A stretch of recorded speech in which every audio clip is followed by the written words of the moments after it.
दोस्तों, क्या आपने कभी सोचा है कि जब हम अंतरिक्ष के रहस्यों को जानने के लिए अरबों डॉलर खर्च कर रहे हैं, तो हमारे अपने ही ग्रह के महासागर इतने अनदेखे क्यों हैं? हम मंगल पर जीवन खोजने की कोशिशें कर रहे हैं, हम मंगल और चंद्रमा पर बस्तियां बसाने की सोच रहे हैं, लेकिन क्या हमने अपने महासागरों के भीतर छिपे अनजान जीवों को पूरी तरह जाना है?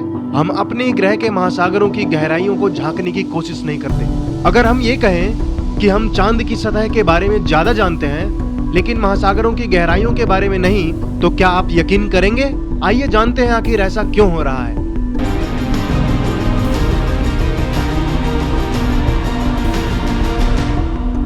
आज हम इसी रोचक और चिंताजनक सवाल का जवाब ढूंढेंगे कि आखिर हम अंतरिक्ष के लिए इतने जुनूनी क्यों हैं, लेकिन महासागरों को हम अनदेखा क्यों कर रहे हैं। हम समुद्र की अब तक केवल 5% गहराइयों की खोज कर पाए हैं, लेकिन हम अंतरिक्ष में लाखों प्रकाश वर्ष दूर स्थित ग्रहों और आकाश गंगाओं की खोज कर चुके हैं। अंतरराष्ट्रीय स्पेस स्टेशन हर वक्त अंतरिक्ष से हमारी धरती पर नजर रखे हुए हैं, लेकिन समुद्र की गहराइयों में ऐसी कोई स्थायी प्रयोगशाला नहीं है। तो सवाल ये उठता है, अगर महासागर पृथ्वी पर ही हैं, तो हम उनकी गहराइयों में मौजूद जानकारियों की खोज क्यों नहीं करते? सोचिए, अगर हम अपने ही ग्रह के 70% हिस्से को नहीं जानते, तो क्या हम सच में रिसर्च करने में रुचि रखते हैं, या फिर ये सिर्फ हमारी जिज्ञासा का एक पक्षपाती रूप है? क्या ये इसलिए है क्योंकि अंतरिक्ष की खोज में रोमांच है, लेकिन महासागर हमें सामान्य लगते हैं? या फिर इसकी वजह यह है कि अंतरिक्ष में जाना प्रतिष्ठा और तकनीकी सफलता का प्रतीक है? क्या ये संभव है कि सरकारें और प्राइवेट कंपनियां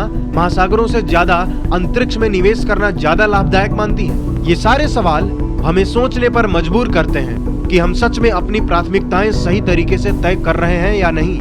अगर महासागर हमारी धरती पर ही हैं, तो हम उनकी खोज अंतरिक्ष से कठिन क्यों मान रहे हैं? क्या ये सिर्फ गहराई और पानी का दबाव है जो हमें रोक रहा है? जब हम इतनी उन्नत तकनीक विकसित कर चुके हैं, तो क्यों अब तक कोई ऐसा यान नहीं बना जो समुद्र की गहराइयों तक आसानी से पहुंच सके? क्या ये संभव है कि महासागर के भीतर कुछ ऐसे रहस्य छुपे हों जिन्हें जानने में हमें डर लगता हो? अगर विज्ञान इतनी ऊंचाइयों तक पहुंच चुका है, तो फिर महासागरों को पूरी तरह न समझ पाना कहीं न कहीं हमारी प्राथमिकताओं की समस्या तो नहीं? हम अक्सर सुनते हैं कि हमें अंतरिक्ष के बारे में महासागरों से ज्यादा जानकारी है। ये सवाल बेहद दिलचस्प है। आखिर इंसान को समुद्र की गहराइयों से ज्यादा अंतरिक्ष की ऊंचाइयां क्यों लुभाती हैं? क्या ये मानव स्वभाव का हिस्सा है कि हम हमेशा वही चीज चाहते हैं जो हमारे पास नहीं है? क्या हॉलीवुड की साइंस फिक्शन फिल्में जैसे इंटरस्टेलर और स्टार वॉर्स हमें ये विश्वास दिला रही हैं कि भविष्य अंतरिक्ष में ही है?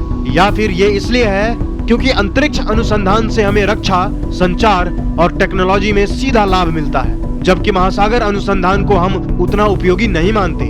अगर ये सच है, तो क्या ये सही है? क्या हमें अपनी सोच बदलनी चाहिए? अगर हम महासागरों की इतनी उपेक्षा करते हैं, तो क्या हम अपने ही ग्रह की सुरक्षा को खतरे में डाल रहे हैं? जब महासागर ही हमारे 70% ऑक्सीजन का स्रोत है, तो क्या हम बिना उन्हें समझे जलवायु परिवर्तन से लड़ सकते हैं? अगर समुद्र की गहराइयों में नई दवाइयों और बायोटेक्नोलॉजी के संभावित स्रोत हैं, तो हम उन्हें नजरअंदाज क्यों कर रहे हैं? जब समुद्र के नीचे की हलचल से भूकंप और सुनामी आते हैं, तो क्या हमें इसकी गहराई में जाकर इन घटनाओं को रोकने के तरीकों पर काम नहीं करना चाहिए? क्या ये संभव है कि अगर हम महासागरों को अच्छी तरह समझ लें, तो हमें पृथ्वी को बचाने और इंसान के अस्तित्व को सुरक्षित करने के नए रास्ते मिल सकते हैं? अब सवाल ये उठता है कि क्या आने वाले समय में हम महासागरों की खोज को उतनी ही प्राथमिकता देंगे जितनी हम अंतरिक्ष को देते हैं? क्या हम महासागरों के अध्ययन के लिए वैसा ही उत्साह दिखाएंगे जैसा हमने चंद्रमा और मंगल मिशनों में दिखाया है?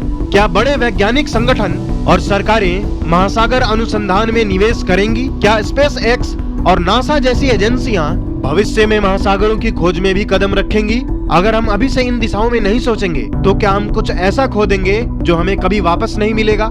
तो दोस्तों, ये सोचने का समय है कि हमारी प्राथमिकताएं क्या होनी चाहिए। क्या हमें अंतरिक्ष के साथ साथ महासागरों की खोज पर भी उतना ही ध्यान देना चाहिए? क्या आपको लगता है कि अगर महासागरों की खोज को उतनी ही प्राथमिकता दी जाए, तो हम जलवायु संकट, प्राकृतिक आपदाओं और नई तकनीकों में बड़ी उपलब्धियां हासिल कर सकते हैं? या फिर हमें वही करना चाहिए जो अब तक होता आया है, बस आसमान की ओर देखते रहना? आपकी क्या राय है? नीचे कमेंट में जरूर बताएं।